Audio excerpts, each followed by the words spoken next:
الحمدللہ الحمدللہ رب العالمین والصلاة والسلام علی محمد الامین فاعوذ باللہ من الشیطان الرجیم بسم اللہ الرحمن الرحیم۔ امین، آپ سب جانتے ہیں کہ ہم ذریت ابراہیم عہد بعہد اس عنوان سے گفتگو کر رہے تھے۔ گزشتہ نشست میں زیادہ تر گفتگو پس منظر کی بحث کے بارے میں ہوئی کہ اللہ تعالیٰ نے جب فطرت میں ہدایت ودیت کی اور پھر نبوت کا سلسلہ جاری فرمایا اور پھر نبوت میں سے بعض رسولوں کا انتخاب کیا اور رسولوں کے انتخاب کے بعد قوموں کے انتخاب کی باری آئی، تو اس اسکیم کے مقاصد اور اس اسکیم کا پس منظر کیا تھا۔ اور ہم نے یہ بھی جان لیا تھا کہ جس شخصیت سے اس اسکیم کا آغاز ہوتا ہے وہ سیدنا ابراہیم علیہ السلام تھے۔ ان کو بھی ایک خاص قوم میں بھیجا گیا، اور چونکہ وہ رسول بھی تھے لہذا منصب رسالت کے جو تقاضے تھے وہ بھی انہوں نے پورے کیے، اپنی قوم پر اتمام حجت کیا، اور وہاں سے پھر وہ نکلے اور ان کی قوم پر عذاب آیا۔ عذاب آنے کے بعد اللہ تعالیٰ کے تو یقیناً یہ علم میں تھا کہ ان کو جس منصب جس مقام پہ اللہ نے فائز کیا ہے ان سے اور کیا کام لینے ہیں۔ چنانچہ قرآن مجید نے بتایا کہ پھر ان کو یہ ہدایت کی گئی، اب آپ یہاں سے نکلیں، اور نکلنے کے بعد وہ جو اصل مشن ان کے سپرد کرنا پیش نظر تھا کہ قوم کی تشکیل ہو، اور اس عمل کے نتیجے میں آل ابراہیم کو وہ ذمہ داریاں دی جائیں کہ وہ پھر رہتی دنیا تک اللہ کی بات پہنچائیں، اس کا آغاز ہوتا ہے۔ میں نے کل بھی سورہ صافات کی آیت پڑھی تھی، خود ان کی حکایت یہ بیان کیا جاتا ہے کہ میں اپنے رب کی طرف جاتا ہوں، وہی میری رہنمائی کرتا ہے۔ اور بائبل میں بھی اس کو بڑی وضاحت سے اللہ تعالیٰ کی نسبت سے بیان کیا ہے، اور خداوند نے ابراہیم سے کہا کہ تو اپنے وطن اور اپنے ناطے داروں کے بیچ سے اور اپنے باپ کے گھر سے نکل کر اس ملک میں جا جو میں تجھے دکھاؤں گا، میں تجھے ایک بڑی قوم بناؤں گا اور برکت دوں گا اور تیرا نام سرفراز کروں گا، تو باعث سے برکت ہوا، جو تجھے مبارک کہیں ان کو میں برکت دوں گا، اور جو تجھ پر لعنت کرے اس پر میں لعنت کروں گا، زمین کے سب قبیلے تیرے وسیلے سے برکت پائیں گے۔ تو ابراہیم خداوند کے کہنے کے مطابق چل پڑا، اور لوط اس کے ساتھ گیا، اور وہ روانہ ہوئے اور ملک کنعان میں آئے۔ سیدنا ابراہیم جب وہاں سے روانہ ہوئے، ظاہری بات ہے اس زمانے کے دشوار گزار سفر ہیں، اور ایسا نہیں ہے کہ سیدنا ابراہیم جو ہیں کسی لاؤ لشکر کے ساتھ آ رہے ہیں۔ ہم نے یہ پڑھا تھا کہ جس وقت ان کی قوم پر عذاب آیا تو شاید ہی کوئی شخص ہو جس نے ان کی دعوت پر لبیک کہا ہو، ماں سوائے ان کے بھتیجے کے، یا اگر چند افراد ہوئے بھی ان میں سے تو وہ لا یوبہ بھی اتنی بڑی تعداد میں نہیں تھے۔ ایک شخص وہاں سے کوئی بہت بڑے جم غفیر کے ساتھ نکل رہا ہے اور یکا یک جا کر کنعان کی سرزمین میں آباد ہو کر ایک قوم کی تشکیل کا آغاز کر دے گا۔ تو اب یہاں سے ایک نیا مرحلہ شروع ہوتا ہے، اور وہ مرحلہ یہ ہے کہ قوم کی تشکیل کے عمل سے سیدنا ابراہیم کو گزارا جائے گا۔ یہ تشکیل کا عمل سیدنا ابراہیم سے شروع ہوتا ہے، اور اس کا پہلا مرحلہ سیدنا یوسف علیہ السلام پر جا کے اختتام پذیر ہو۔ اس کے بعد دوسرا مرحلہ سیدنا موسیٰ سے شروع ہوتا ہے، اور وہ جا کر داؤد اور سلیمان علیہ السلام اور ان کے بعد بنی اسرائیل کے اوپر جو بابل کی اسیری کا وقت آیا ہے اس پر ختم ہوتا ہے۔ اور تیسرا مرحلہ بابل کی اسیری سے لے کر سیدنا مسیح کی بنی اسرائیل کے اندر بعثت اور آخری اتمام حجت تک جا کر پہنچ جاتا ہے۔ تو یہ تین مراحل ہیں کہ جن کے اندر اللہ تعالیٰ کی جو منشا تھی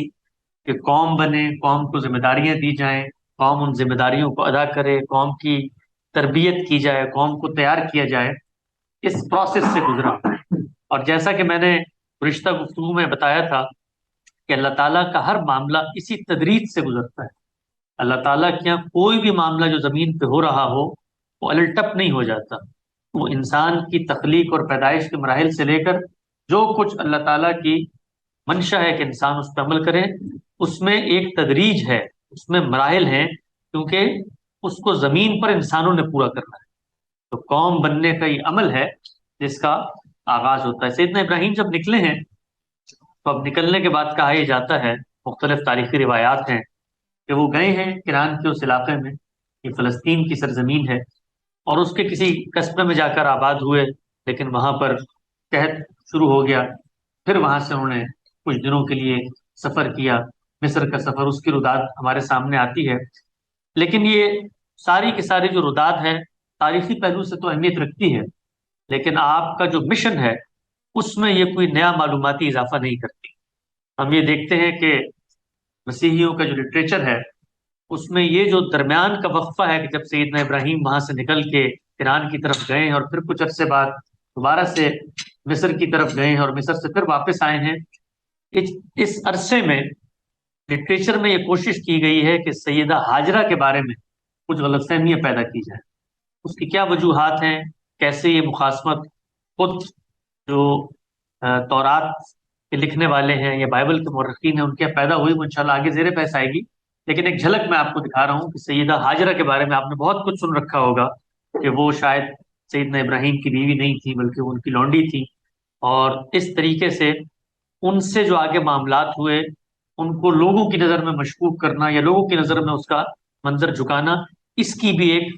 کوشش کی گئی ہے لٹریچر میں۔ لیکن اس میں جائے بغیر صرف اتنا میں عرض کر دیتا ہوں کہ جس وقت آپ قرآن مجید کو اور بائبل کو پڑھتے ہیں،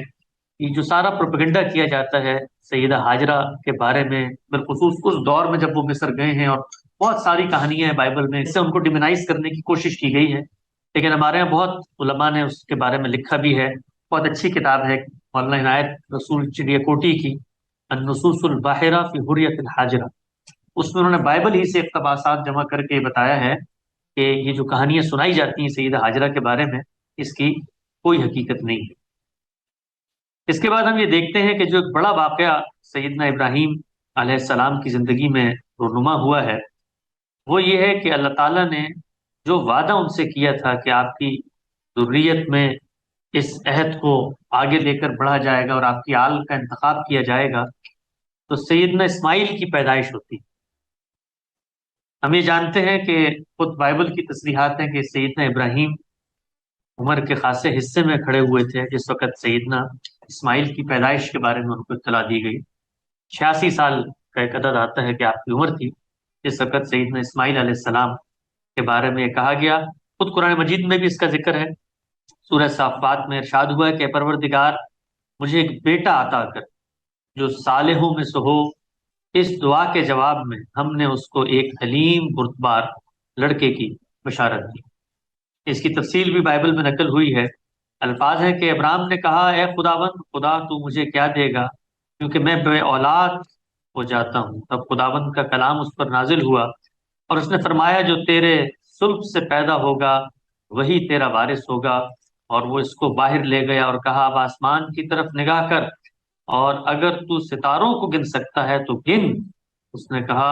تیری اولاد ایسی ہی ہو۔ تو اللہ تعالیٰ نے سیدنا ابراہیم علیہ السلام کو ایک میسج دیا کہ نہ صرف یہ کہ اس بڑھاپے میں ہم آپ کو اولاد سے نوازیں گے، بلکہ ایسا نہیں ہے کہ ایک اولاد ہو گئی اور اس کے بعد وہ دنیا سے اپنی طبعی عمر پوری کر کے چلی جائے گی۔ ہماری اسکیم ہے خاص، اس اسکیم کے تحت ہم ساری یہ عنایتیں آپ کے ساتھ کر رہے ہیں۔ تو بائبل میں جو الفاظ آئے ہیں وہ یہ کہ اللہ نے کہا کہ آسمان کی طرف تارے دیکھیں۔ تو جس کثرت سے تارے ہمیں نظر آتے ہیں سیدنا ابراہیم کو بتایا گیا کہ یہی کثرت ہے جو پھر آپ کو آپ کی اولاد میں بھی نظر آئے گی۔ سیدنا اسماعیل کی پیدائش ہوئی ہے، اور سیدنا اسماعیل کی پیدائش کے بعد سیدنا اسماعیل کے ساتھ سیدنا ابراہیم کا کیا معاملہ رہا، ان کو وہ کہاں لے کر گئے، ان کو کیا مشن تفویض کیا، کیا بڑے واقعات ان کے ساتھ ہوئے، اس بحث کو ہم یہاں بالکل بھی نہیں چھیڑیں، بلکہ یہ بحث اس وقت ہمارے مطالعے میں آئے گی جس وقت ہم بنی اسرائیل کی اس پوری تاریخ کو مکمل کر لیں گے۔ سیدنا ابراہیم کے ہاں بھی ایک اور اولاد ہونی ہے اور اس کا نام ہے اسحاق۔ اسحاق کی نسل ہے جو پھر آگے بڑھی ہے، جو کنعان کے اس خطے میں آباد ہوئی ہے۔ سیدنا اسماعیل کے بارے میں جو بھی ذمہ داریاں تھیں اس کو اس خطے کے ساتھ متعلق نہیں کیا گیا، وہ ایک دوسری سرزمین میں بھیجے گئے، وہاں پر ان کے ساتھ کیا واقعات ہوئے، وہاں قوم بننے کا عمل کیسا ہوا، وہاں پر سیدنا ابراہیم کے ان سے جو تعلقات تھے ان میں کیا کیا جہتیں سامنے آئیں، یہ جو روایت تھی ابراہیمی روایت وہ وہاں پر کیسے آگے بڑھی، اس کو ہم بنی اسماعیل کی تاریخ میں زیر بحث لائیں گے۔ اب ہم ابراہیم علیہ السلام پر رک کے ان کی ایک شاخ کو تشنا چھوڑ کے دوسری شاخ کے مطالعے کی طرف آگے بڑھ رہے ہیں، اور یہی دوسری شاخ ہے جس کا آغاز سیدنا اسحاق علیہ السلام سے ہوتا ہے۔ قرآن مجید نے ان کے بارے میں بھی بتایا ہے، بائبل کے اندر بھی تصریحات موجود ہیں، اور ایک ہسٹری اور فیکٹ ہے کہ سیدنا ابراہیم کے ہاں کم و بیش 100 سال کی عمر میں ایک دوسرے بیٹے کی ولادت ہوئی اور ان کا نام اسحاق رکھا گیا۔ قرآن مجید میں سورہ صافات میں ارشاد ہوا ہے، اور ہم نے اسے اور اسحاق کو برکت دی، اب ان دونوں کی ذریت میں سے کوئی محسن ہے اور کوئی اپنے نفس پر سری ظلم کرنے والا ہے۔ یعنی وہی جو اسکیم ہے اس کے تحت سیدنا اسحاق کی ولادت ہوئی ہے، اور ولادت کے بعد یہ بتا دیا گیا ہے ان کی ذریت میں اب یہی دو امکانات ہیں، یا تو لوگ ان کے ساتھ کھڑے ہوں گے، اور جو ساتھ نہیں کھڑے ہوں گے وہ پھر سری ظلم کرنے والے ہوں گے۔ بائبل میں بھی اس موقع پر ارشاد ہوا ہے کہ اور خدا نے ابراہیم سے کہا کہ ساری جو تیری بیوی ہے تو اس کو ساری نہ پکارنا، اس کا نام سارا ہوگا، اور میں اسے برکت دوں گا، اور اس سے بھی تجھے ایک بیٹا دوں گا، یقیناً میں اسے برکت دوں گا کہ قومیں اس کی نسل سے ہوں اور عالم کے بادشاہ اس سے پیدا ہوں۔ اور ابراہیم نے خدا سے کہا کاش اسماعیل ہی تیرے حضور جیتا رہے۔ تب خدا نے فرمایا اور اسماعیل کے حق میں بھی میں نے تیری دعا سنی، دیکھ میں اسے برکت دوں گا، اور یہ برکت جو ہے پھر ایسی ہوگی کہ اس کی قوم میں 12 سردار پیدا ہوں گے، اور پھر میں اسے قوم بناؤں گا۔ تو اللہ تعالیٰ نے ابتدا ہی میں سیدنا ابراہیم کو یہ بتا دیا کہ اسحاق کے ساتھ ان کی کون سی اسکیم متعلق ہے، اور یہاں پر یہ معاملہ کیسے بڑھے گا۔ یہاں پر ایک چھوٹا سا نقطہ صرف حافظے کی یاد دہانی کے لیے ملحوظ رہے کہ خود بائبل کی تصریحات ہیں کہ اسماعیل پہلے ہیں اور اسحاق بعد میں۔ یعنی خود یہاں پر بھی آپ پڑھ لیں کہ جس وقت ان کو یہ بشارت دی گئی ہے کہ اسحاق کی پیدائش کا عمل ہو رہا ہے اور اسحاق کے ساتھ ابھی معاملہ کریں گے، تو سیدنا ابراہیم خود کہہ رہے ہیں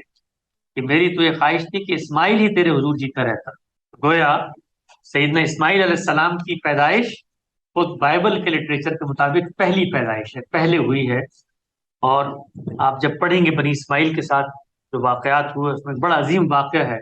قربانی کا واقعہ ہے، واقعہ ذبح جسے کہتے ہیں۔ اس میں بھی یہ صراحت ہے کہ وہ اس بیٹے کے ساتھ ہوا جو اکلوتا تھا، اور یہاں پر بھی واضح ہو جاتا ہے کہ پہلا بیٹا سیدنا اسماعیل ہی تھے، تو اکلوتا بیٹا یہ ہو نہیں سکتا کہ سیدنا اسحاق ہو، اس لیے کہ اکلوتے کو ایک ہی ہونا چاہیے۔ تو یہ ایک بس معترضہ چیز ہے جو میں نے یہاں پر بیان کر دی ہے۔ سیدنا اسحاق کے بارے میں یہ آتا ہے کہ وہ اس جگہ پر آباد رہے، اور آپ کی ولادت کے بعد جو کچھ ذمہ داریاں آپ کو سیدنا ابراہیم نے دی، ظاہری بات ہے ایک بچہ پیدا ہوا ہے، لڑکپن جوانی کے مراحل طے کرتے کرتے اس نے شعور کی عمر کو پہنچنا ہے، اس میں 20-25 سال کا عرصہ لگے گا۔ اس دوران خود سیدنا ابراہیم وہاں پر موجود ہیں، اور وہاں پر موجودگی میں وہ اللہ تعالیٰ کی جو ہدایت ہے اس کا اجرا کر رہے ہیں، اللہ تعالیٰ کی جو سنن ہے ان کی پریکٹیکل جو ٹریڈیشن ہے، ویلیوز ہیں، وہ لوگوں کو سکھا رہے ہیں، دعوت کا کام کر رہے ہیں۔ اسی کے ساتھ ساتھ ہم یہ دیکھتے ہیں کہ سیدنا ابراہیم علیہ السلام کے جو بھتیجے ہیں سیدنا لوط علیہ السلام، جو آپ کے ساتھ وہاں سے تشریف لائے ہیں اور آپ کے ساتھ ہی وہ آباد ہوئے ہیں، ان کو پھر جس علاقے میں سیدنا ابراہیم موجود ہیں اس کے پاس کی بستیوں میں انہوں نے بھیجا ہے۔ مختلف مورخین اس کے بارے میں بتاتے ہیں، مثلا ایک اقتباس میں آپ کے سامنے پڑھتا ہوں، یہ رضی الاسلام ندوی صاحب کی کتاب سے ہے۔ وہ لکھتے ہیں کہ مصر سے واپسی کے بعد حضرت ابراہیم نے کنعان میں سکونت اختیار کی، وہاں سے قریب سدوم اور امورا نامی بستیاں تھیں جو بحر مردار کے جنوب مشرق میں آباد تھیں۔ یہ علاقہ آج کل عراق اور فلسطین کے درمیان واقع ہے اور شرق اردن کہلاتا ہے۔ تباہ ہونے سے پہلے یہ خوب سرسبز و شاداب تھا اور وہاں باغوں کی کثرت تھی، لیکن وہاں کے لوگ اللہ کو بھولے ہوئے تھے اور مختلف برے کاموں میں ملوث تھے۔ اللہ تعالیٰ نے ان کی اصلاح کے لیے حضرت لوط کو مبعوث کیا، تو حضرت ابراہیم سے جدا ہو کر وہ سدوم کے علاقے میں چلے گئے۔ اگرچہ بائبل کا بیان اس سے تھوڑا سا مختلف ہے، اور اس میں یہ بات آتی ہے کہ جس وقت کنعان میں ابتدائی طور پہ آنے کے بعد اور قحط کے بعد سیدنا ابراہیم واپس مصر گئے ہیں، اس زمانے میں ان کے ہاں بڑی خوشحالی ہو گئی ہے اور بڑے ان کے پاس مال مویشی اور بڑی جائیداد اور زمینیں آ گئی ہیں۔ تو اس کے معاملے میں سیدنا لوط اور سیدنا ابراہیم کے مابین کوئی نزاعات ہیں، جس کی وجہ سے یہ حل نکالا گیا کہ سیدنا لوط کو کہیں اور آباد کرے۔ لیکن یہ صاف واضح ہے، جس طرح سے آگے قرآن مجید سے میں سیدنا لوط کی داستان مختصر حافظات کے سامنے پیش کروں گا، کہ ایسا کوئی واقعہ یا اس کی کوئی جھلک سیدنا ابراہیم اور سیدنا لوط علیہ السلام کے معاملات یا واقعات میں نہیں ملتی۔ لوط علیہ السلام کی قوم کے ساتھ جو کچھ ہوا وہ قرآن مجید کے اندر ایک بکھرا ہوا پامال مضمون ہے، بہت ساری صورتوں میں اس کو اللہ تعالیٰ نے بیان کیا ہے، لیکن میں چاہوں گا کہ ایک مختصر سی تصویری جھلک آپ کے سامنے رکھ دوں اور قرآن مجید کے چند منتخب مقامات سے بتاؤں جس وقت سیدنا ابراہیم نے اپنے بھتیجے کو بھیجا ہے اس کے بعد کیا معاملات ہوئے۔ قوم لوط کے بارے میں ہم یہ جانتے ہیں کہ وہ کفر میں بھی مبتلا ہوئے، شرک میں بھی مبتلا ہوئے، اسی طریقے سے جو ایک بڑی قبیح برائی انہوں نے اپنا لی وہ ہم جنس پرستی کی برائی تھی، اور فواہش کے ارتکاب کو انہوں نے بحیثیت قوم ایک طریقے سے اپنا وتیرہ اور شہیرہ بنا لیا۔ یہ قرآن مجید کی سورہ عنکبوت ہے، اس میں ارشاد ہوا ہے اور ہم نے لوط کو بھیجا جبکہ اس نے اپنی قوم سے کہا تم تو وہ فحش کام کرتے ہو جو تم سے پہلے دنیا والوں میں سے کسی نے نہیں کیا۔ کیا تمہارا حال یہ ہے کہ مردوں کے پاس جاتے ہو اور رہزنی کرتے ہو اور اپنی مجلسوں میں برے کام کرتے ہو؟ سورہ اعراف میں بیان ہے کہ اس کی قوم کا جواب اس کے سوا کچھ نہ تھا کہ نکالو ان لوگوں کو اپنے بستیوں سے، بڑے پاک باز بنتے ہیں یہ، یعنی سیدنا لوط کو انہوں نے جواب میں کہا کہ اب اس طرح کی جو شخصیت ہمارے درمیان آ گئی اور ہمیں پاک بازی کا درس دیتی ہے، اس کو یہاں سے نکال باہر پھینکو، عنکبوت میں ہے۔ پھر کوئی جواب اس کی قوم کے پاس اس کے سوا نہ تھا کہ انہوں نے کہا کہ اللہ کا عذاب اگر سچا ہے تو لے آ، یعنی قوم جس طریقے سے ہم نے دیکھا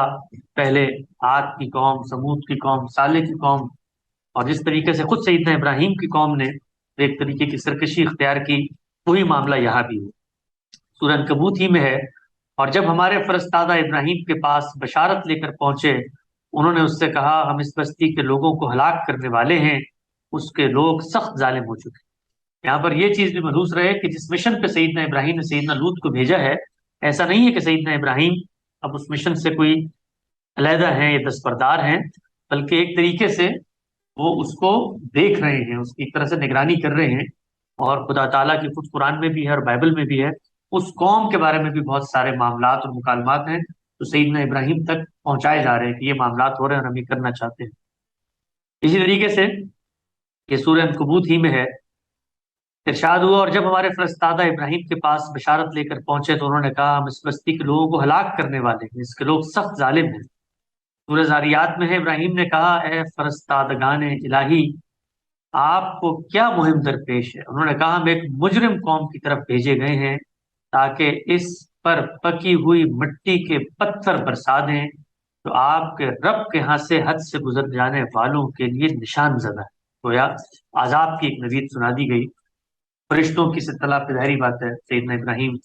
پریشان ہوئے، اور ابراہیم علیہ السلام نے یہ کہا، عنکبوت ہی کا بیان ہے کہ ابراہیم نے کہا وہاں تو لوط موجود ہے، انہوں نے کہا ہم خوب جانتے ہیں کہ وہاں کون ہے، ہم اسے اور اس کی بیوی کے سوا اس کے باقی سب گھر والوں کو بچا لیں گے، اور اس کی بیوی پیچھے رہ جانے والوں میں سے تھی۔ سیدنا ابراہیم کی ایک شخصیت کا بڑا غیر معمولی پہلو ہے جو اس موقع پہ سامنے آتا ہے، اور آپ کی طبیعت میں جو نرمی تھی، جو ایک لوگوں کی خیر خواہی جس کو آپ کہتے ہیں متاع درد و سوز، لوگوں کے لیے آپ رحمت اور یافت چاہتے تھے، اس کی بھی تصویر یہاں پر سامنے آتی ہے کہ جس وقت انہوں نے اللہ تعالیٰ سے درخواست کی، اور بائبل میں اس کی بہت تفصیلات بھی آئی ہیں، آپ نے فرمایا کہ کیا تو نیک کو بد کے ساتھ ہلاک کرے گا؟ شاید اس شہر میں 50 راست باز ہوں، یعنی اللہ سے انہوں نے درخواست کی کہ اس عذاب کو ٹال دے۔ ایسا تو نہیں ہے کہ 50 لوگ بھی ایسے نہیں ہوں کہ جو دودھ کے ساتھ کھڑے ہوں، تو کیا تو اسے ہلاک کرے گا اور ان 50 راست بازوں کی خاطر جو اس میں ہوں اس مقام کو نہ چھوڑے گا؟ ایسا کرنا تجھ سے بعید ہے کہ نیک کو بد کے ساتھ مار ڈالے اور نیک اور بد برابر ہو جائیں، تجھ سے بعید ہے کیا یہ تمام دنیا کا انصاف کرنے والا انصاف نہ کرے گا؟ یعنی وہ ہر وقت اس خواہش میں تھے کہ کیسے ہو سکتا ہے کہ چند لوگ بھی ہوں اور عذاب آئے اور ان میں یہ بھی شامل ہو جائیں۔ تو پھر بڑا دل نواز مکالمہ ہے سیدنا ابراہیم سے یہ کہا گیا کہ 50 بھی نہیں۔ پھر سیدنا ابراہیم نے کہا کہ 40، 40 تو ہو سکتا ہے، 40 ہوں۔ تو کہا 40 بھی نہیں ہے ابراہیم۔ آپ نے کہا 30، تو فرمایا گیا کہ 30 بھی نہیں ہے، اور آخر میں بات 10 تک پہنچی تو وہ خاموش ہو۔ اس سے آپ اندازہ کر سکتے ہیں کہ قوم کے اندر جو تمرد اور سرکشی کا جذبہ تھا وہ کس درجے پہنچ چکا تھا۔ تو پھر قرآن مجید نے بڑی بلاغت کے ساتھ اس موقع کو بڑے اعجاز کے ساتھ بیان کیا ہے سورہ ہود میں کہ جب ابراہیم کی گھبراہٹ دور ہو گئی، وہ اولاد کی بشارت سے اس کا دل خوش ہو گیا، تو اس نے قوم لوط کے معاملے میں ہم سے جھگڑنا شروع کیا۔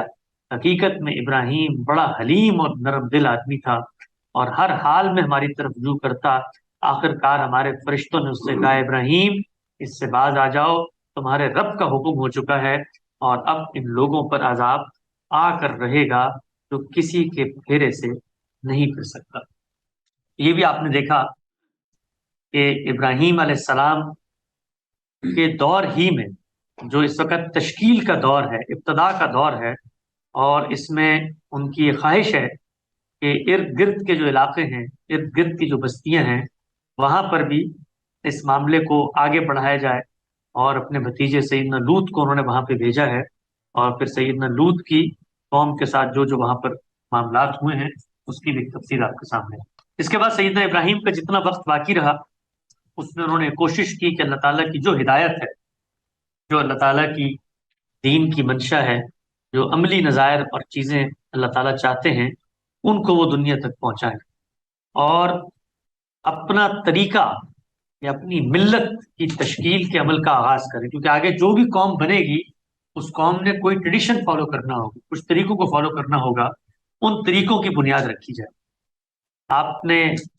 یا آپ کو یاد ہوگا کہ میں نے شروع میں جب گفتگو کی تھی تو میں نے یہ کہا تھا کہ جس وقت ہم مسلمان ہوتے ہیں تو ہمیں بار بار یہ کہا جاتا ہے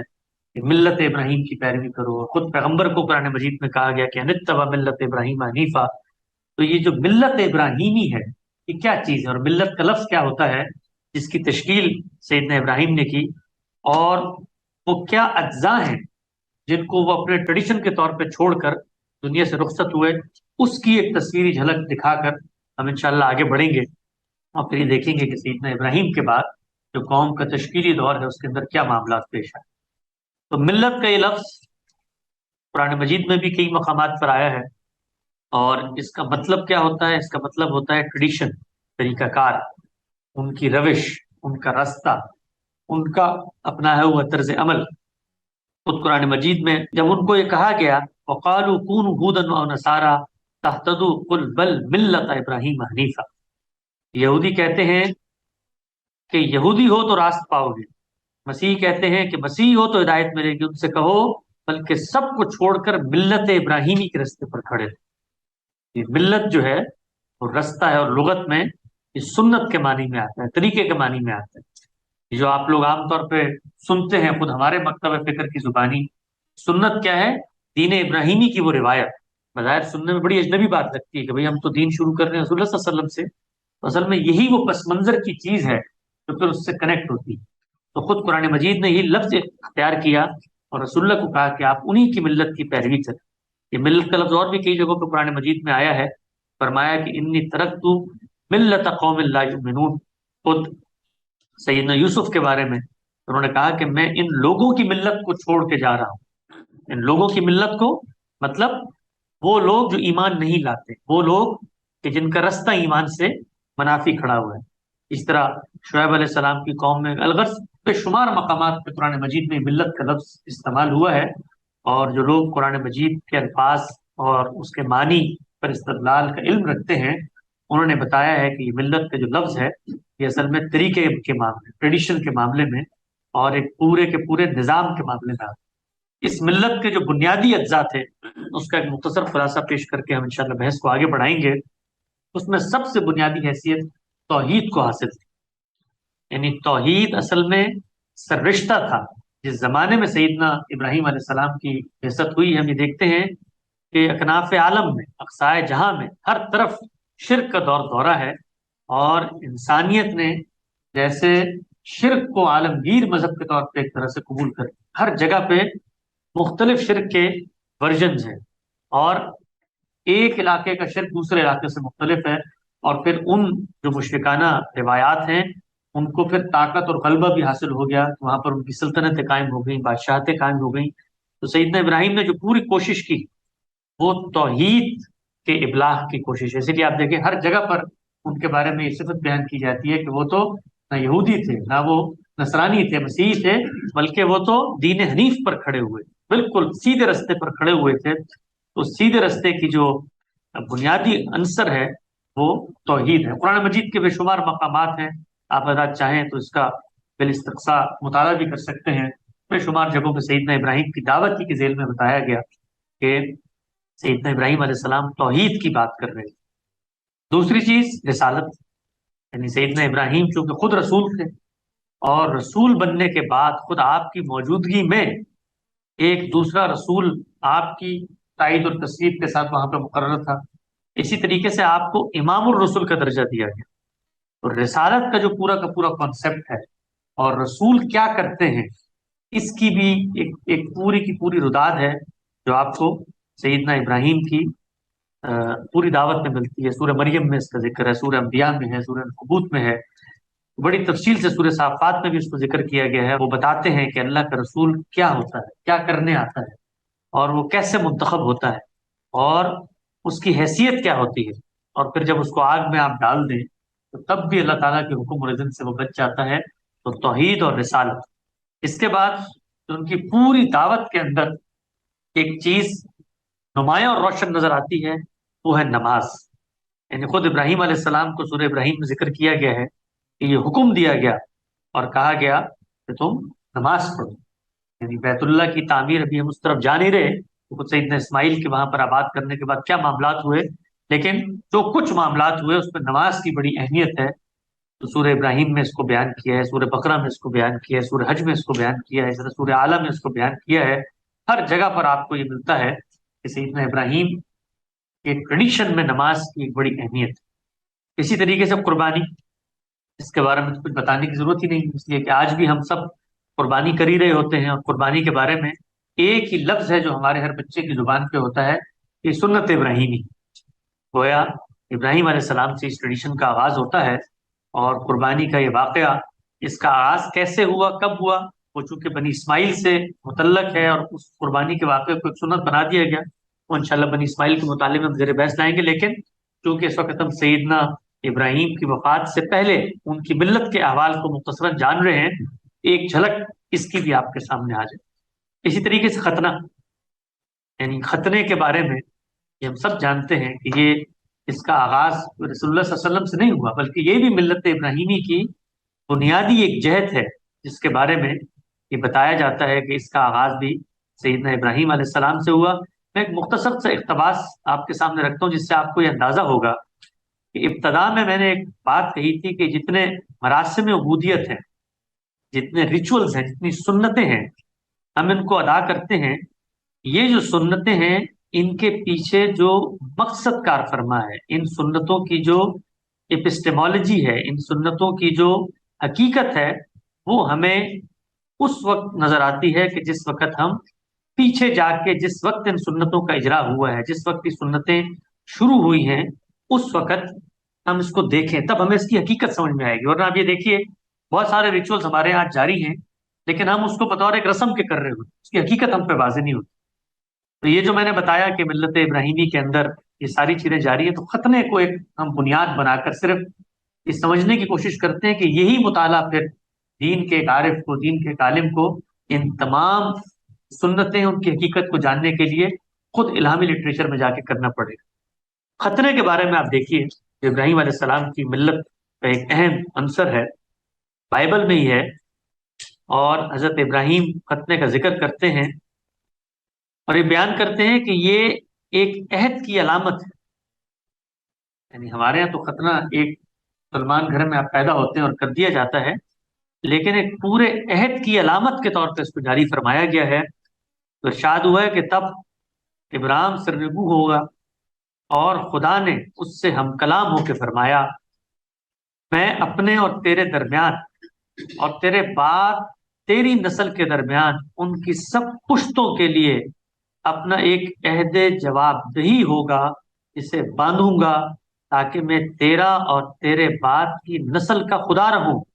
اور میں تجھ کو اور تیری بعد تیری نسل کو کنعان کا تمام ملک جس میں تو پردیسی ہے ایسا دوں گا کہ وہ دائمی ملکیت بن جائے، اور میں ان کا خدا ہوں گا۔ پھر خدا نے ابراہم سے کہا کہ تو میرے عہد کو ماننا اور تیرے بعد تیری نسل پشت در پشت اسے مانے، اور میرا عہد جو میرے اور تیرے درمیان اور تیرے بعد تیری نسل کے درمیان ہے، اور جو تم مانو تو یہ ہے کہ تم میں سے ہر ایک پر زند نرینہ کا ختنہ کیا ہے، اور یہ اس عہد کا نشان ہوگا جو میرے اور تمہارے درمیان ہے، تمہارے یہاں پشت در پشت ہر لڑکے کا ختنہ جب وہ 8 روز کا ہو جائے کیا جائے، خواہ وہ گھر میں پیدا ہو یا خواہ پردیسی سے خریدار ہو جو تیری نسل سے نہیں، لازم ہے کہ تیرے خانہ زاد اور تیرے زرخرید کا ختنہ کیا جائے، اور میرا عہد تمہارے جسم میں ابدی ہو، اور وہ فرزند نرینہ جس کا ختنہ نہ ہو وہ اپنے لوگوں سے کاٹ ڈالا جائے گا کہ اس نے میرا عہد توڑا۔ اس سے آپ ایک اندازہ لگا سکتے ہیں کہ ہمارے دین میں جن ریچولز کو ہم آج ادا کرتے ہیں ان کے پس منظر کو اگر ہم نے جاننا ہے، ان کی حقیقت کو اگر ہم نے جاننا ہے، تو کتنا ناگزیر تقاضا ہے کہ ہم پیچھے مڑ کر اس چیز کا جائزہ لیں کہ جس وقت یہ انیشیٹ ہو رہے ہیں ملت ابراہیمی میں، اس وقت کس طریقے سے اس کو بیان کیا جاتا ہے۔ کیونکہ دیکھیے، ہم تو یہ دیکھتے ہیں کہ جب یہ سنتوں کا اجرا ہو گیا، یہ جاری ہو گئی، اس کے بعد تو ایک معروف معروف حقیقت ہے، تو کوئی بھی شخص جب آئے گا تو وہ ابتدا سے انیشیٹ کر کے نہیں بتائے گا کہ یہ اس لیے ہوا تھا، وہ کہے گا بھائی یہ کام ہونا چاہیے تھا، تم اس کو نہیں کر رہے۔ تو یہی وجہ ہے کہ ہمارے یہاں جو سنت کی عملی روایت ہے اس کے اندر تو بس یہ بیان کیا جاتا ہے کہ خطرہ کرنا ہے، لیکن ذرا تصور کریں آپ کہ کتنی معنویت ہے۔ بظاہر ایک چھوٹا سا ریچول ہے، لیکن آپ دیکھیے کہ آپ کی نسل میں ایک شخص پیدا ہوتا ہے تو گویا خدا سے آپ کی قوم کا جو عہد ہے، اس عہد کا ایک علامتی اظہار ہے جو بچے کے بدن میں پیدا ہوتے ہی آپ کر دیتے ہیں، اور پھر وہ جو پورا کا پورا مقصد ہے دین کا کہ تزکیہ ہو، پاکیزگی ہو، بدن کی طہارت ہو، وہ بھی اس سے متعلق ہو جاتی ہے۔ تو دو چیزوں کو ملا کر ایک عہد کے طور پہ جاری فرمایا۔ تو یہ ملت ابراہیم کے بنیادی عناصر ہیں۔ ظاہری بات ہے اس میں حج کی بڑی اہمیت ہے۔ حج آپ نے جاری فرمایا، اس کی تفصیلات جس وقت ہم بنی اسماعیل کا مطالعہ کریں گے، وہاں پر جو معبد کی تعمیر ہوئی اس کو وہاں پہ زیر بحث بھی لائیں گے۔ تو ایک تصویری جھلک میں نے آپ کے سامنے رکھ دی۔ اس کے بعد آخری ایام آتے ہیں سیدنا ابراہیم کے، اور کہا ہی جاتا ہے کہ وہ کنعان ہی میں رہائش پذیر تھے، اور ان کی دونوں بیٹے جس وقت وہ دنیا سے رخصت ہو رہے تھے وہاں پر ان کے روبرو موجود تھے۔ اور یہ بھی بتایا جاتا ہے کہ سیدنا ابراہیم کی جو وفات ہوئی ہے، وفات کے بعد جو ہے ان دونوں بیٹوں نے ان کی تجہیز و تدفین انہی کی ملت کے بتائے ہوئے طریقے کے مطابق کی ہے۔ اور اس کے بعد آپ کی جو اہلیہ ہیں سیدہ سارہ، کہا جاتا ہے کہ 127 سال کی عمر میں کنعان ہی کے شہر ہیبرون میں ان کی وفات ہوئی، اور یہی معاملہ سیدنا ہاجرہ کا آتا ہے کہ وہ تو سیدنا اسماعیل کی پیدائش ہی کے کچھ عرصے بعد دنیا سے رخصت ہو گئی تھی۔ تو یہاں پر پھر سیدنا ابراہیم علیہ السلام کے عہد کا خاتمہ ہوتا ہے۔ کم و بیش بائبل کے تصریحات کے مطابق 175 سال کی عمر ہے جو آپ نے پائی ہے، اور اس کے بعد سیدنا ابراہیم کو رخصت کر دیا۔ تو یہ آپ کے سامنے ایک پوری تصویر آ گئی کہ جس وقت اللہ تعالیٰ نے قوموں کے استواء کا فیصلہ کیا، اس کے اندر جو اس کے سرخیل ہیں سیدنا ابراہیم علیہ السلام، ان کے ساتھ کیا معاملہ ہوا، اور کیا وہ بنیادیں ہیں جو وہ ڈال کے دنیا سے رخصت ہوئے۔ اور جس طریقے سے میں نے یہ عرض کیا تھا کہ سیدنا ابراہیم علیہ السلام کو اللہ نے اولاد سے نوازا، اور اچھی طریقے سے ان کے بھتیجے بھی اس مشن میں آپ کے ساتھ رہے، تو اس اولاد میں سے ایک اولاد سیدنا اسحاق کو انہوں نے اس فلسطین کے علاقے میں آباد کیا ہے۔ اور خود جس وقت سیدنا اسحاق کی بشارت دی گئی، بائبل نے بتایا کہ کیسے یہاں پر ان کی نسل بڑھے گی اور ان کی قوم میں 12 سردار اور قبیلے پیدا ہوں گے، اور کیسے یہ آسمان کے تاروں کی مانند جگمگائیں گے۔ تو شرق اردن میں آپ دیکھتے ہیں کہ دنیا کے بالکل وسط میں کھڑے ہو کے سیدنا ابراہیم علیہ السلام اپنے بھتیجے کو بھیج رہے ہیں، وہاں پر اللہ کے دین کو قائم کر رہے ہیں، یہاں پر کنعان اور فلسطین کی سرزمین میں خود موجود ہیں، اور یہاں پر ایک بیٹے کو بٹھا کر آگے اس کی ذریت اور اس کی نسل اور اس کے مشن کو آگے بڑھانے کا آغاز کر چکے، اور ایک دوسرے بیٹے سیدنا اسماعیل کو انہوں نے پھر یہاں سے باہر جا کر آباد کیا ہے۔ اس کی تفصیل انشاءاللہ اپنے موقع پہ زیر بحث آئے گی۔ سیدنا اسحاق کے بارے میں بہت زیادہ تفصیلات تو نہیں آتی ہمارے سامنے، لیکن قرآن مجید میں 7 مقامات پہ بتایا گیا ہے کہ بڑے جلیل قدر اور بڑے برگزیدہ وہ پیغمبر تھے، اور وہ اسی جگہ پر اسی علاقے میں مقیم رہے جہاں پر سیدنا ابراہیم علیہ السلام یہاں سے رخصت ہوئے تھے، اور کوئی نیا ابتدائی کام انہوں نے نہیں کیا، اس لیے کہ ان کے ہاتھ سے ابھی اس پورے مشن کی جو پیچھے کھڑا ہوا ہے نسلوں میں ابتدا ہونی، انہوں نے اس کو قائم رکھا اور اپنی نسل کو آگے بڑھایا، اور آپ ہی کے یہاں پھر سیدنا یعقوب کی پیدائش کا واقعہ ہو کہ سیدنا یعقوب علیہ السلام ہیں کہ جن کا نام اسرائیل ہے، اور سیدنا یعقوب علیہ السلام ہی کی آگے نسل ہے کہ جس کو بنی اسرائیل کہا جاتا ہے، آپ ہی کے بیٹے ہیں، آپ ہی کی آل اولاد ہیں۔ اسرائیل کا مطلب ہوتا ہے عبداللہ، اللہ کا بندہ، تو اللہ کا بندہ ایل کہا جاتا ہے عبرانی زبان میں اللہ کو، اور اسر کا لفظ استعمال ہوتا ہے بیٹے کے لیے، پسر کے لیے۔ تو بنی اسرائیل کی جو وجہ تسمیہ ہے، یا جہاں سے بنی اسرائیل کا پورا تصور سامنے آتا ہے، وہ یہ سیدنا یعقوب علیہ السلام کا چونکہ یہ لقب تھا، آپ اس نام سے موسوم کیے جاتے تھے، اب آپ کی جو آگے اولاد ہے اس کو اس نام سے پکارا جانے لگا۔ سیدنا یعقوب کے بارے میں ہم جانتے ہیں کہ سیدنا یعقوب کے 12 بیٹے تھے، اور ان بیٹوں میں سے ایک بیٹا سیدنا یوسف علیہ السلام بھی تھے۔ یوسف علیہ السلام کا قصہ بڑی تفصیل سے قرآن مجید میں نقل ہوا ہے، میں نہیں چاہتا کہ اس قصے کے جو جزیات ہیں اس کو میں آپ کے سامنے رکھوں، لیکن ایک خلاصہ ایک تصویر کی صورت میں سامنے رکھ کے ہم بات کو آگے بڑھائیں گے کہ سیدنا یعقوب اسی خطے میں یہاں پر سیدنا اسحاق موجود تھے، کنعان ہی کی سرزمین ہے،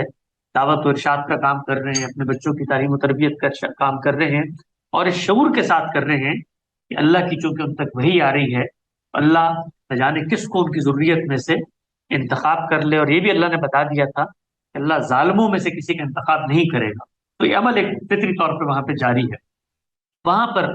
ایک واقعہ رونما ہوتا ہے، اور وہ یہ کہ سیدنا یعقوب کی جو دوسری اہلیہ تھی راحیل بنت لیان ان کا نام آتا ہے، ان سے ان کے 2 بیٹے تھے یوسف اور بنیامین، یہ دونوں ایک ماں کے 2 بیٹے ہیں، اور باقی ان کے دوسری بیوی سے ان کی اولاد۔ تو سیدنا یوسف علیہ السلام کے بارے میں ان کے بھائیوں میں ایک رقابت کا جذبہ پیدا ہوا، اور اس جذبے کا نتیجہ یہ نکلا، وہ چاہتے تھے کہ سیدنا یعقوب سے ان کو دور کیا جائے۔ آپ کے علم میں ہوگا وہ واقعہ کہ انہوں نے والد سے یہ کہا کہ ہم ان کو لے کے جاتے ہیں چراگاہوں کی طرف، اور وہاں پر پھر انہوں نے ان کو کنویں میں پھینک دیا، اور والد کو آ کر بعد میں بتایا کہ کوئی بھیڑیا کھا گیا ہے۔ کنویں میں جب سیدنا یوسف علیہ السلام کو پھینکا گیا، وہاں سے منشاء ایزدی کا یہ ظہور ہوا کہ ایک قافلہ گزر رہا تھا،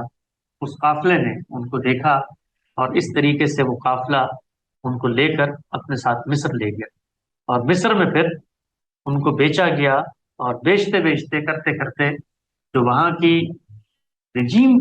تھی، جو وہاں کے کام کرنے والے لوگ تھے، کارپرداز لوگ تھے، جو اسٹیبلشمنٹ تھی،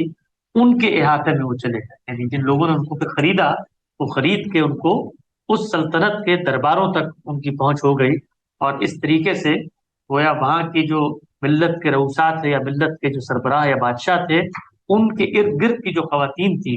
ان کے ساتھ وہ رہنے لگے، اور ان کی پرورش اور پرداخت اسی ماحول میں ہوئی۔ وہاں پر ہم یہ دیکھتے ہیں کہ بڑا مشہور واقعہ ہے یوسف اور زلیخا کا، کہ جس کے اندر آپ پر ایک تہمت باندھی گئی، اور آپ کی عفت اور ناموس پہ حملہ کیا گیا، اور اس کے نتیجے میں آپ کو ظاہری بات ہے جیل میں جانا پڑا۔ جیل میں جانے کے بعد سیدنا یوسف علیہ السلام کو اللہ تعالیٰ نے جو بصیرت اور حکمت عطا فرمائی تھی، اس کا مختلف پہلوؤں پہ ظہور ہوا، اور اسی حکمت اور بصیرت کے نتیجے میں پھر نہ صرف یہ کہ وہ جیل سے نکلے، بلکہ جیل سے نکلنے کے بعد ایک بہت بڑے منصب اور ایک بہت بڑی سلطنت کے امیر اور رہبر اور رہنما بن کر وہ سامنے آتے ہیں۔ جیل میں آپ یہ جانتے ہیں کہ ان کے پورے عروج کا آغاز خوابوں کی تعبیر کے آغاز سے ہوتا ہے۔ ان کو آ کر ایک قیدی نے خواب سنایا، مثلاً یہ کہ میں انگور کشید کر رہا ہوں۔ انہوں نے اس کی تعبیر کی کہ تو رہا ہو کر جائے گا اور پھر سے بادشاہ کا ساتھی بن جائے گا۔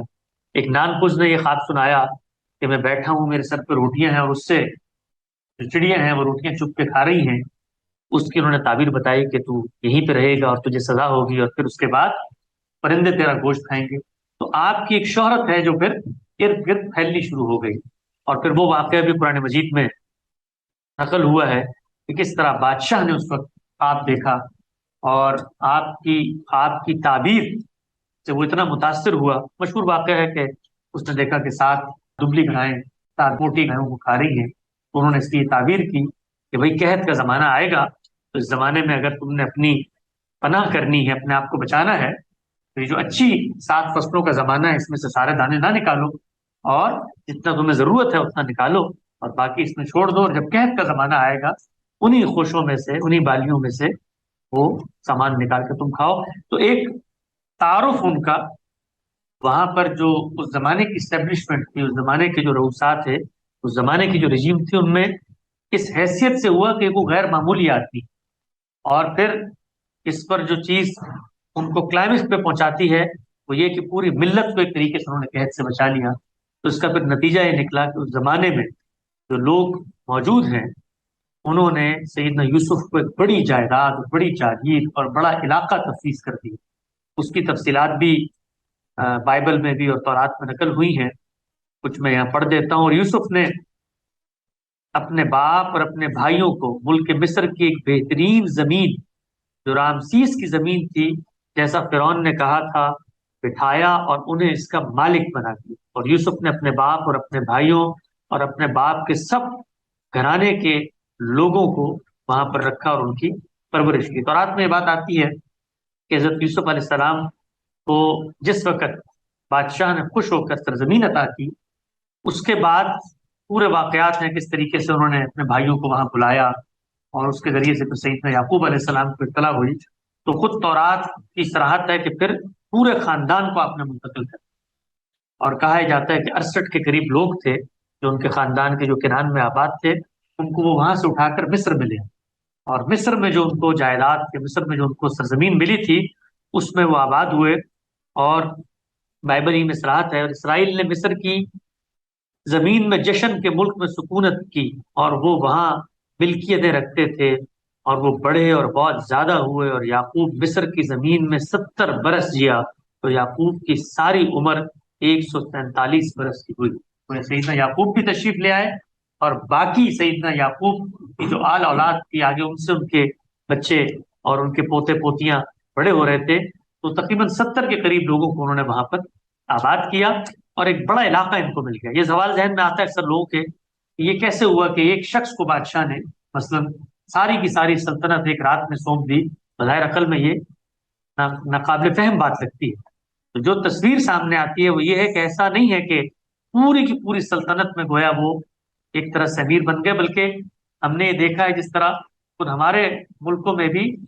بڑی بڑی وسیع و عریض جاگیریں ہوتی ہیں، اور پھر آپ اس جاگیر ہی کے مالک ہوتے ہیں۔ لیکن جب آپ اس جاگیر کے مالک ہوتے ہیں اور اس جاگیر سے بنیادی وسائل مہیا ہو رہے ہو، تو گویا پھر سلطنت پہ آپ ہی کا سرسوخ ہوتا ہے۔ جیسے بھی کہتے ہیں بھی جس کی پنجاب پہ حکومت ہے، مرکز میں بھی اسی کی حکومت ہے۔ تو جس علاقے میں یہ آباد ہوئے اور جس طریقے سے اپنی نسلوں کو وہاں لے کر آئے، تو اس کے بعد یہ وہ دور ہے کہ جس دور میں پھر ایک بڑی خوشحالی اور بڑی آسودگی کا دور ہے جو بنی اسرائیل پر، جیسے سیدنا یعقوب علیہ السلام کی آل اولاد پر جو ہے وہ آیا ہے، اور ایک لمبے عرصے تک پھر سیدنا یوسف علیہ السلام جو ہے وہ یہاں پر رہے ہیں، اور ان کا یہ دور جو ہے وہ چلتا رہا ہے۔ سیدنا یوسف علیہ السلام کا جو یہ سلطنت تھی اس کے بارے میں مختلف لوگوں نے مختلف باتیں لکھی ہیں، اور کہا یہ جاتا ہے کہ یہ اصل میں قاہرہ کے جنوب میں 14 میل کے فاصلے پر پائے جانے والی ایک سلطنت ہے۔ مولانا مودودی نے اس پوری کی پوری تصویر کا ایک خلاصہ کیا، میں چاہتا ہوں انہیں کے الفاظ میں پڑھ دوں۔ وہ کہتے ہیں کہ حضرت یوسف 17 سے 18 سال کی عمر میں وہاں پہنچے، 2-3 سال عزیز مصر کے گھر پر، 8-9 سال جیل میں گزارے، 30 سال کی عمر میں ملک کے فرما روا ہوئے، اور 80 سال تک بلا شرکت غیر تمام مملکت مصر پر وہ حکومت کرتے رہے۔ اپنی حکومت کے 9ویں یا 10ویں سال میں انہوں نے حضرت یعقوب کو اپنے پورے خاندان کے ساتھ فلسطین سے مصر بلایا اور اس علاقے میں آباد کیا جو آج قاہرہ کے قریب واقع ہے، اور بائبل میں اس علاقے کا نام جشن یا گوشن بتایا گیا ہے۔ حضرت موسیٰ کے زمانے تک یہ لوگ اسی علاقے میں آباد رہے، اور بائبل کا بیان ہے کہ حضرت یوسف نے 120 سال کی عمر میں وفات پائی، اور انتقال کے وقت بنی اسرائیل کو یہ وصیت کی کہ جب تم اس ملک سے نکلو تو میری ہڈیاں پھر اپنے ساتھ لے جاؤ۔ اس کے بعد کم و بیش 150 سال کا عرصہ ہے جس کے بارے میں کوئی بہت زیادہ تفصیلات تو ہمیں نہیں ملتی کہ اس میں سیدنا یوسف علیہ السلام کی جو آگے نسل ہے جس کو انہوں نے وہاں پہ آباد کیا، ان کی جو ذریت ہے وہ بڑھتی پھلی پھولی، ان کو اقتدار حاصل ہوا۔ لیکن اس 150 سال میں ظاہری بات ہے اس زمانے میں جو دنیا کا منظرنامہ تھا وہ یہ تھا کہ غلبے، تسلط اور اقدام کی بنیاد پر سلطنتوں کی حدود بندی ہوتی۔ آپ اگر کسی جگہ پر کسی سلطنت میں بیٹھے ہوئے ہیں تو ایسا نہیں ہے کہ آپ سکون کے ساتھ پوری زندگی وہیں پہ حکومت کریں گے، بلکہ ارد گرد کے علاقوں میں ہمیشہ یہ صورتحال ہوتی تھی کہ ہم آگے بڑھیں، حملہ کریں، اور حملے کے نتیجے میں جو سلطنت کے وسائل ہیں وہ ہمارے قبضے یا ہماری دست قدرت میں آ جائیں۔ اسی طریقے سے جو قوم وہاں پہ آباد تھی، مصر کی جو وسیع و عریض سلطنت تھی، وہاں پر ایسا نہیں تھا کہ پوری کی پوری قوم وہ بنی اسرائیل کے ساتھ شامل ہو گئی تھی یا بنی اسرائیل کے نقطہ نظر پر ایمان لے آئی تھی، بلکہ جو عزیز مصر کے پہلے سے دین چلے آ رہے تھے ان میں مختلف نقطہ نظر کے لوگ تھے، ان میں مشرکین بھی اسی طریقے سے موجود تھے، وہ وہاں پر جیتے تھے، لیکن اقتدار جو ہے وہ بنی اسرائیل کے ہاتھ میں آ گیا تھا۔ تو جو تصویر سامنے آتی ہے بائبل سے وہ یہ ہے کہ بائبل ہی کا اقتباس میں پڑھتا ہوں، ارشاد ہوا ہے کہ تب مصر میں ایک نیا بادشاہ ہوا جو یوسف کو نہیں جانتا تھا، اور اس نے اپنی قوم کے لوگوں سے کہا دیکھو بنی اسرائیل ہم سے زیادہ قوی ہو گئے ہیں، تو آؤ ہم ان کے ساتھ حکمت سے پیش آئیں، ایسا نہ ہو کہ جب وہ اور زیادہ ہو جائیں اس وقت جنگ چھڑ جائے تو ہمارے دشمنوں سے مل کر ہم سے لڑیں اور ہمیں ملک سے نکال دیں۔ اس لیے انہوں نے ان پر بیگار لینے والے مقرر کیے جو ان سے سخت کام کر کے انہیں ستائیں، تو انہوں نے فرعون کے لیے ذخیرے کے شہر رامسیس بنائے، اور مصریوں نے بنی اسرائیل پر تشدد کر کے ان سے کام لیا، اور انہوں نے ان سے سخت محنت اور اینٹیں بنوا بنوا کر کھیت میں ہر قسم کی خدمت لی۔ ان کی سب خدمتیں جو ان سے وہ کراتے تھے تشدد کی تھیں۔ تب مصر کے بادشاہ نے عبرانی دائیوں سے کہا کہ جب عبرانی یعنی اسرائیلی عورتوں کے یہاں بچہ تم جنو تو ان کو پتھر کی بیٹھکوں پر بیٹھی دیکھو، اگر بیٹا ہو تو مار ڈالنا اور اگر بیٹی ہو تو جیتی رہی دے۔ یہ جو پورا کا پورا واقعہ ہمارے یہاں زیر بحث آتا ہے کہ سیدنا موسیٰ علیہ السلام کی پیدائش سے پہلے کہا جاتا ہے کہ نجومیوں نے یہ خبر دی شاہ مصر کو، ان اسرائیلیوں میں سے ایک بچہ ایسا پیدا ہوگا کہ جو پھر تیری سلطنت کے لیے خطرہ بنے گا اور تیرے دین کو تبدیل کرے گا۔ اس سے بہت مختلف تصویر ہے جو بائبل کی تصریحات میں سامنے آتی ہے، اور جو بھی تصویر سامنے آتی ہے وہ علم اور عقل اور زمانے کی جو حرکیات ہیں اس سے بالکل موافق محسوس ہوتی ہے۔ ایسا نہیں ہوا کہ ایک دن کسی نے خواب دیکھا اور خواب دیکھنے کے بعد یہ فیصلہ کیا کہ آج سے بنی اسرائیل کے ان نسلوں کو میں نے ختم کرنا ہے، لہٰذا اعلان کر دے کہ جو بیٹا پیدا ہو اس کو مار دیا جائے اور جو بیٹی پیدا ہو اس کو زندہ رکھا جائے، بلکہ ایک قوم پرستانہ انقلاب کی صورت ہمیں وہاں پہ نظر آتی ہے۔ یعنی ایک بڑی مملکت ہے، وہاں پر باہر سے آئے ہوئے لوگوں کو اقتدار حاصل ہو گیا ہے، اب خود اس قوم کے اندر ایک قوم پرستی کی تحریک اٹھی ہے جس میں کہا گیا ہے کہ بھئی یہ بنی اسرائیل تو باہر سے آئے تھے اور انہوں نے اتنی ہم پر حکومت کی، آج ان کی تعداد بھی ہم پر اتنی زیادہ ہوئی، اور آپ یہ سوچیں کہ سیدنا یوسف علیہ السلام تو وہاں پر 68-70 لوگوں کو آپ لے کر آئے تھے، لیکن ان 150 سالوں میں بہت بڑی تعداد کی جو بنی اسرائیل کی ہو گئی۔ خود اگر آپ آگے جا کے پڑھیں گے کہ بیابان سینا میں سیدنا موسیٰ علیہ السلام نے جب مردم شماری کروائی ہے اللہ کے حکم پہ، تو صرف بیابان سینا میں اس وقت 6 لاکھ بنی اسرائیل کے لوگ موجود تھے، مرد۔ اگر آپ ان کی عورتوں اور بچوں کو ملا لیں تو کم و بیش کوئی 18 سے 20 لاکھ کی تعداد تھی۔ سیدنا یوسف کے ان 60-70 لوگوں کے بعد اگلے 500 سال میں پھیلی ہے۔ اور یہ بھی لوگ کہتے ہیں کہ ایسا نہیں ہو سکتا کہ ایک ہی نسل اتنی جلدی اتنے کم عرصے میں پھیل جائے، بلکہ یہ صاف نظر آتا ہے کہ سیدنا یوسف علیہ السلام کو جب اقتدار حاصل ہوا ہے، ان کی قوم نے پھر وہی جس قوم میں وہ آباد تھے ان میں بھی تبلیغ کا کام کیا ہے، اور بڑی تعداد میں پھر لوگ مسلمان ہوئے ہیں، کنورٹ ہوئے ہیں، جس سے ایک بڑی جمعیت اور ایک بڑی قوت ان کو حاصل ہو گئی۔ خود بائبل ہی میں جس وقت آپ آگے جا کے پڑھیں گے سیدنا موسیٰ علیہ السلام سے گفتگو اور شریعت کے معاملات، تو وہاں پر اللہ تعالیٰ بار بار صراحت کر کے بتا رہے ہیں یہ وہ لوگ جو بنی اسرائیل میں سے اور وہ جو پردیسی ہیں، تو گویا باہر سے بھی لوگ آ کر وہاں آباد ہو گئے تھے اور قوم کو ایک بڑی طاقت حاصل ہو گئی تھی۔ تو اس پس منظر میں جو تصویر سامنے آتی ہے وہ یہ ہے کہ بنی اسرائیل کا زور توڑنے کے لیے ایک قوم پرستانہ تحریک اٹھی ہے، اور اس تحریک میں یہ کوشش کی گئی ہے کہ ان کی نسل کشی کی جائے۔ اور آپ یہ دیکھیے کہ یہ کوئی مطلب تاریخ میں جو کچھ ہوا ہے آج بھی ہمیں نظر آتا ہے۔ ہم نے خود اپنی آنکھوں سے دیکھا کہ برما میں کس طرح سے مسلمانوں کی نسل کشی کی گئی تاکہ تعداد میں نہ بڑھے۔ جب کوئی تعداد میں بڑھتا ہے تو اس سے ان کی جمعیت، ان کی طاقت، ان کی قوت وجود میں آتی ہے۔ یہی معاملہ ہم نے دیکھا کوسوو میں ہوا، بوسنیا میں ہوا، کہ پھر نسل کشی کی جاتی ہے۔ اسی کی ایک تصویر ہے جو سیدنا یوسف علیہ السلام کے 150 سال بعد ہمارے سامنے آتی ہے کہ بنی اسرائیل بڑے ظلم کا شکار ہیں، اور بنی اسرائیل کے اوپر بڑی بربریت اور تشدد ہو رہا ہے، اور یہاں تک ہو رہا ہے کہ پھر اس کے بچوں کے ہاں جب پیدائش کا معاملہ عورتوں کیا ہو رہا ہے تو بیٹوں کے قتل کی تلقین کی گئی ہے۔ یہ وہ منظر نامہ ہے جس کے بعد سیدنا موسیٰ علیہ السلام پیدا ہوئے، اور یہی وہ عہد ہے کہ جس میں یہ حکم دے رکھا گیا ہے کہ اب آپ اپنے بچوں کو نہیں زندہ رہنے دینا۔ پھر قرآن مجید یہ بتاتا ہے کہ کس طریقے سے اللہ تعالیٰ نے ایک بچے کو بچایا، اور اسی خوف سے اس کی ماں نے اس کو ایک ڈھال میں ڈال کے پانی کے سپرد کر دیا، اور وہ پھر اس کو لے کر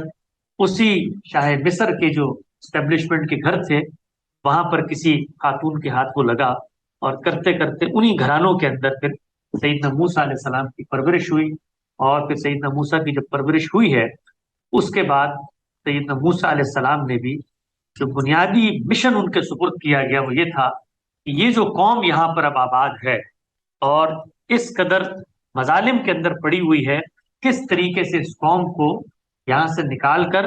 واپس اس کی اصل سرزمین فلسطین میں لے جایا جائے۔ سیدنا یوسف علیہ السلام کا بھی مقصد یہی تھا، یعنی انہوں نے جب قوم کو وہاں سے یہاں بلایا تو مقصد یہی تھا کہ سلطنت وسیع ہو، طاقت قوت آئے، اور پھر اسی علاقے کے پاس ان کو انہوں نے آباد کیا۔ یہ بہت دور دور کے علاقے نہیں ہیں، لیکن پھر 150 سال کے اندر اندر ان کے ساتھ یہ معاملہ درپیش ہوا۔ اب سیدنا موسیٰ علیہ السلام کو اللہ اس پورے منظر نامے میں لوگوں کے سامنے لے کے آتے ہیں، اور اپنی تدبیر اور اپنی حکمت کے تحت،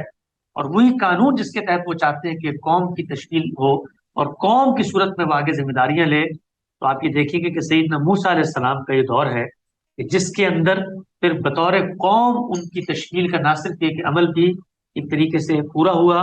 اور بطور قوم ان کو ذمہ داریاں تفویض کی گئیں، اور بطور قوم پھر ان سے کچھ تقاضے کیے گئے۔ اس کی ردات کو ہم انشاءاللہ پڑھنا شروع کرتے ہیں۔ یہ موسیٰ علیہ السلام کا دور ہے، اور موسیٰ علیہ السلام جب آئے ہیں تو ہم سب یہ جانتے ہیں کہ شعور کی عمر کو پہنچنے کے بعد جس وقت وہ ایک جگہ سے واپس آ رہے ہیں تو اللہ تعالیٰ نے ان کو نبوت سے سرفراز فرمایا، اور یکا یک ان کو اعلان کیا گیا کہ تم آج سے پیغمبر ہو، اور جاؤ اور جا کر فرعون کو دعوت دو۔ فرعون کو دعوت دو یعنی فرعون اور اس کے جو اعلی کار ہیں، اس کی جو اسٹیبلشمنٹ ہے، اس لیے کہ ان کو راضی کرنا ہے کہ وہ یہ جو بنی اسرائیل ہیں ان کے اوپر مظالم کو روکیں، تاکہ ہم جو خدا کی ایک منتخب قوم ہے ہم اپنے مشن کو پوری طرح سے پورا کر سکیں۔ لیکن یہ اس وقت تک نہیں ہو سکتا کام قوم کی تشکیل کا جس وقت تک فرعون سے آپ چھٹکارا حاصل نہیں کر گے۔ اس وجہ سے فرعون کی طرف وہ گئے ہیں، ورنہ آپ یہ دیکھیے کہ پوری کی پوری قوم ہے قبطی قوم، ان کو آپ نے اپنی دعوت کا مخاطب نہیں بنایا۔ اور یہی وجہ ہے کہ آگے آپ جا کر دیکھیں گے کہ جس وقت عذاب آیا ہے تو ہم تو یہ جان چکے ہیں کہ قوموں پر جب رسولوں کی اتمام حجت ہو جاتا ہے تو پھر پوری قوم پہ عذاب آتا ہے، لیکن جو سیدنا موسیٰ علیہ السلام کی دعوت کے نتیجے میں عذاب آیا وہ عذاب فرعون اور اس کی اسٹیبلشمنٹ پہ تھا، قبطی قوم پہ نہیں تھا۔ اسی لیے نہیں تھا کہ قبطی قوم سیدنا موسیٰ علیہ السلام کی دعوت